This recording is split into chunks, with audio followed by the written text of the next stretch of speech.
প্রিয় ভাই বোনেরা, আমি জানি ময়মনসিংহ বলুন, নেত্রকোনা বলুন, জামালপুর বলুন, শেরপুর বলুন, এই অঞ্চলগুলোতে বহু সমস্যা রয়ে গিয়েছে। নদী ভাঙন সমস্যা আছে, কর্মসংস্থানের সমস্যা রয়ে গিয়েছে।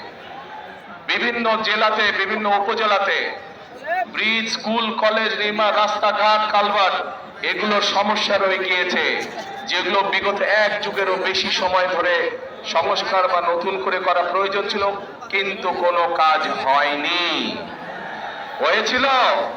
হয়নি। কারণ ওই যে বললাম, ভোটের অধিকার ছিল না।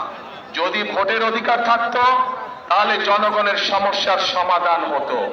যেহেতু ভোটের অধিকার ছিল না, যেহেতু দেশে নিশিরাতের নির্বাচন অনুষ্ঠিত হয়েছিল, তথাকথিত নির্বাচন, যেহেতু দেশে আমির আমির নির্বাচন অনুষ্ঠিত হয়েছিল, সেখানে সত্যিকারের জনগণের প্রতিনিধি ছিল না। তাই দেশের যুবক সমাজের জন্য কর্মসংস্থানের ব্যবস্থা তৈরি করা হয় নাই।